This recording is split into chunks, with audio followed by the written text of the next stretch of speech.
বিয়স আসসালামু আলাইকুম। আশা করি দেশ এবং বিদেশে সকল প্রবাসী ভাইয়েরা ভালো আছেন। তো আজকে মালয়েশিয়া 18,000 শ্রমিক এবং কৃষি এবং পাম অয়েলের গুরুত্বপূর্ণ আপডেট দিব আপনাদেরকে। অনেকদিন ধরে আমাকে 18,000 যেসব শ্রমিক মালয়েশিয়া যেতে পারে নাই 31শে মের পরে 24শে, তো তাদের আপডেট দেওয়ার কথা। মার্চের মধ্যে মন্ত্রণালয় থেকে বলা হয়েছিল মার্চের মধ্যে তাদেরকে পাঠানোর ব্যবস্থা করবে এবং তাদের কতটুকু আপডেট এবং কতটুকু তাদের যাওয়ার সম্ভাবনা আছে এটা নিয়ে কথা বলবো।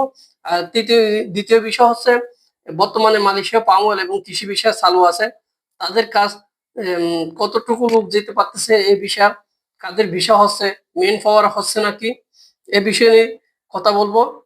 তো ভিডিওটি আপনারা ফুল দেখবেন ইনশাল্লাহ। আপনারা আশা করি এই ভিডিও দেখার পরে আপনাদের উম, আর কোনো ধরনের দুশ্চিন্তা থাকবে না, বুঝতে পারবেন। তো চলুন আমরা ভিডিওটা শুরু করি।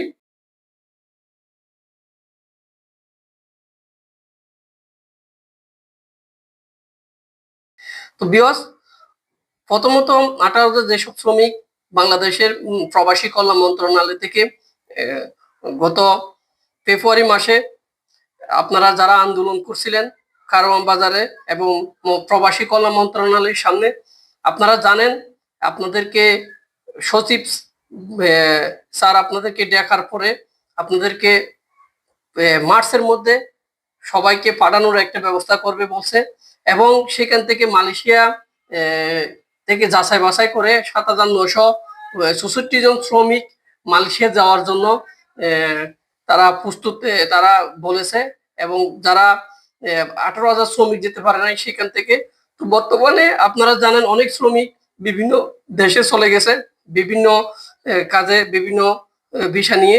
তো এখনো আমরা যতটুকু জানি অনেক শ্রমিক মালয়েশিয়া যাওয়ার জন্য 18,000 থেকে অপেক্ষায় আছেন আপনারা। তো ইতিমধ্যে আমরা মালয়েশিয়া যেসব শ্রমিক নতুনভাবে আবার খোলার যে সম্ভাবনা আছে সেটাও আমরা দেখতেছি না। তো মন্ত্রণালয় যে আপনাদের 18,000 শ্রমিক আপনাদের জন্য আহ, দৃশ্যমান যে পদক্ষেপ নিবে সেরকমও দৃশ্যমান আমরা কিছু দেখতেছি না, কোনো আপডেট এ পর্যন্ত আমি মন্ত্রণালয় থেকে পাই নাই। এবং যেহেতু আমি একটা ট্রাভেল এজেন্সিতে আছি, আমাদের যারা সিন্ডিকেট ছিল গতবার তাদেরকেও কোনো ধরনের নোটিশ দেয় নাই যে 18,000 শ্রমিক গুলো কিভাবে কি করবে সেই বিষয়ে। তো আপনারা বুঝতে পারতেছেন 18,000 শ্রমিকের সর্বশেষ আপডেট হচ্ছে এটা। এখনো পর্যন্ত আমরা নতুন কোনো আপডেট পাই নাই। তো আপনারা কি করবেন সেটা এখন আপনারা বুঝতেছেন আশা করি। 18,000 শ্রমিকের তথ্য পেয়ে গেছেন।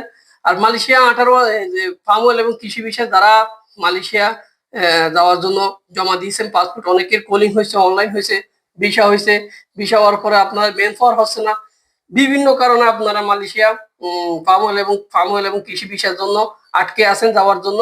তো প্রথমত বিষয় হচ্ছে এই পাম অয়েল কৃষি বিষয়ের কাজটা এইবারের খুবই একবারে স্লো। আমার আমি খুবই কম লোক দেখছি এই পাম অয়েল এবং কৃষি বিষয়ের লোক ফ্লাইটে গেছে কি ভিসা নিয়ে, কলিং এ।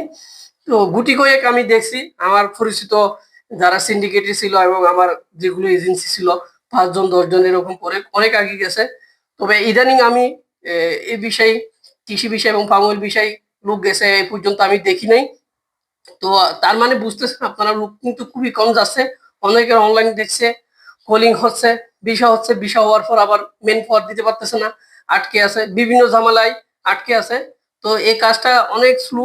আমরা গতবার যারা সিন্ডিকেট ছিলাম মালয়েশিয়া পাও ফ্যাক্টরি বিষয় ক্লিনার বিভিন্ন সেক্টরে যখন কাজ করছিলাম, আমরা 1 মাসের মধ্যে এমনও আছে কলিং এনে ভিসা এনে 1 মাসের মধ্যে আমরা ফ্লাইট দিয়ে দিয়েছিলাম। তো এবার কিন্তু এই ফার্মল কৃষি বিষয়ের কাজটা কিন্তু খুবই স্লো। জানি না কত লোক যেতে পারে, আল্লাহ পাক ভালো জানে, কিন্তু কাজটা খুবই স্লো। আমি আগেই বলছি আপনারা পাম অয়েল এবং কৃষি বিষয়ের জন্য পাসপোর্ট জমা দিবেন না। যদি জমা দেন তাহলে টাকা পয়সা খুবই কম দিবেন।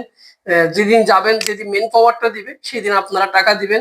আপনারা আমাকে অনেকেই হোয়াটসঅ্যাপে এবং বিভিন্ন মাধ্যমে আমার সাথে যোগাযোগ করতেছেন, পরামর্শ নিচ্ছেন।